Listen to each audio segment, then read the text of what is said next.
पंचनामा न्यूज, सर्वसामान्य जनतेचा बुलंद आवाज। नवापूर शहराच्या रक्षणासाठी मारुती ध्वजाची स्थापना।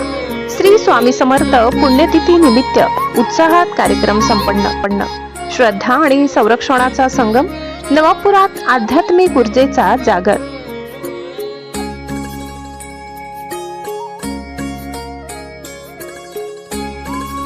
भविष्यातील नैसर्गिक आपत्ती, वादळ, पाऊस, भूकंप यासारख्या संकटांपासून शहराचे रक्षण व्हावे या श्रद्धा आणि भावनेतून नवापूर शहरात मारुती ध्वजाची विधिवत स्थापना करण्यात आली।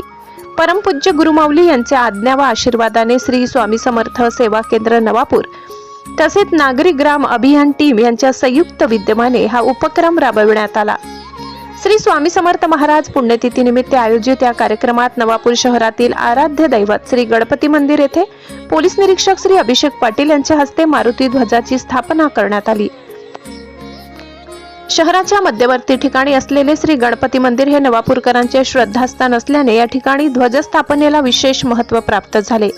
यावेळी उपस्थितांना मार्गदर्शन करताना सेवेकरांनी सांगितले की परमपूज्य गुरुमाऊली नेहमी देश आणि समाजाच्या रक्षणाचा विचार करतात। सेवा मार्गातील प्रत्येक भाविकांनी समाजहितासाठी तत्पर राहून सेवा कार्यात सहभागी व्हावे असा संदेश यावेळी देण्यात आला। श्री स्वामी समर्थ दिंडोरी प्रणित सेवा मार्ग हा जनसामान्यांच्या कल्याणासाठी विविध उपक्रम राबवत असून समाजात सकारात्मक परिवर्तन घडवून आणण्याचे कार्य सातत्याने करत आहे। कार्यक्रमादरम्यान पोलीस निरीक्षक अभिषेक पाटील यांनी श्री स्वामी समर्थ सेवा केंद्राच्या उपक्रमाचे कौतुक केले।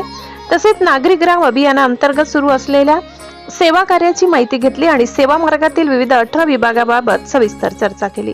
कार्यक्रमाला नवापूर शहरातील ओम शांती केंद्राच्या प्रमुख प्रतिभा दीदी, पूजा लाड, माधुरी लाड, नगरपालिका बांधकाम विभागातील भामरे साहेब, मनोजभाई अग्रवाल, गणपती मंदिराचे अध्यक्ष प्रकाश पाटील, अजित पाथरकर, शरद लोहार, धर्मेश वाघ, घनश्याम पाटील, अजित महाराज, शैलेश सेन, अनिल वडवी, सामाजिक कार्यकर्ते